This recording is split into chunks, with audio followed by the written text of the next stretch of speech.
I should have gone the extra mile to avoid even the appearance of a conflict. I apologize to all of you for failing to do that. And welcome back to the show. There are reports this evening that ABC News anchor George Stephanopoulos was more involved in the Clinton Foundation than he's revealed. As you know, he's under fire for not disclosing $75,000 worth of donations to the foundation. And now the Washington Post reporting that Stephanopoulos has served in various volunteer roles for the Clinton Global Initiative for more than a decade. The former top advisor to President Clinton has already apologized for not being more transparent. Really, he did. Anyway, Stephanopoulos says he will not participate in any 2016 presidential debates. So far, ABC is sticking by their anchorman, and maybe this is the reason, or a large part of it. That's the front page of the New York Post today. You never guess who makes $105 million. Yes, George Stephanopoulos. 7-year contract. Not too bad. Sounds like Rick's. Heather, can this storm blow over?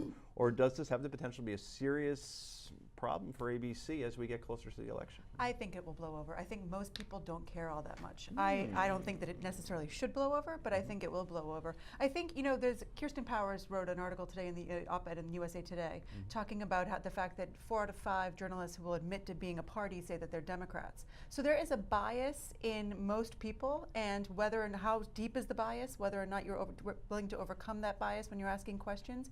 I think the fact that we had Stephanopoulos asking questions of the author on the issue where he donated made it all very, very close and very, very unattractive. But I think that it will ultimately blow over. So let's say you're running for president and you're from the GOP side of the aisle. Would you ever go on This Week, which is the Sunday show that he hosts?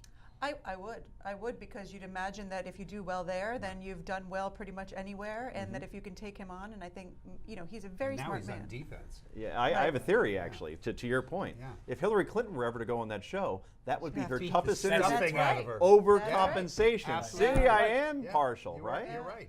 Look, I mean, first of all, I couldn't care less how much money he makes. It's completely irrelevant to this particular issue. I love that he was volunteering for the Clinton Foundation or any other charity. The optics don't bother you in any capacity? No, that doesn't. The only thing that hasn't changed and remains at the heart of this is he should have disclosed it. He made a huge mistake in not disclosing it.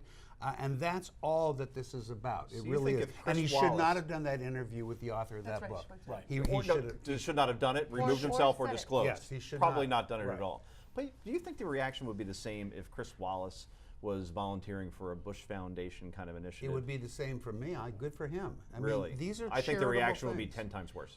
Well, it may be, but certainly not for me. Of course it would be worse because know? the culture leans that direction. But the interesting thing here is that even according to Rasmussen polling, 30% of Democrats think that Stephanopoulos should recuse himself not only from debates, but from all presidential coverage.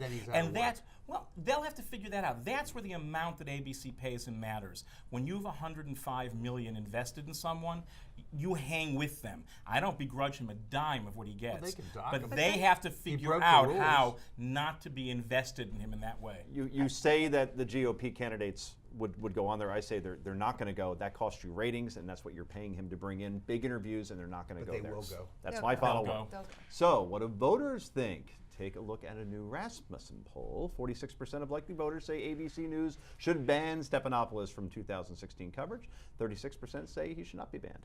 So, I mean, Well, what can you say about that? First of all, that's a poll of 1,000 people, so it's not a huge That's number what of people polls that usually sample, but that's Heather. the thing, but the other thing about that is if you add the undecided to the no's, you're still talking about something about equal. I think most people don't care. People who watch him on Good Morning America every day do not care. We're not talking about that. That's It fluff. so doesn't matter. If they want to see somebody who's on ABC This Week, they're going to watch it. Right. They're not going to not watch it. Oh, wait a minute. I was going to watch Yes, that they will. I'm telling you, Rick, there will be an inherent bias now. He will be labeled We'll as be able to biased, and see. people will Let's go to see if the CBS and ratings NBC. drop. Let's see if the ratings drop. I would predict that they would. I Number one wish, should I be wish you were I think right. it's very I different. think they're right. I think we have an obligation to point out that it ought to be that way, but it won't.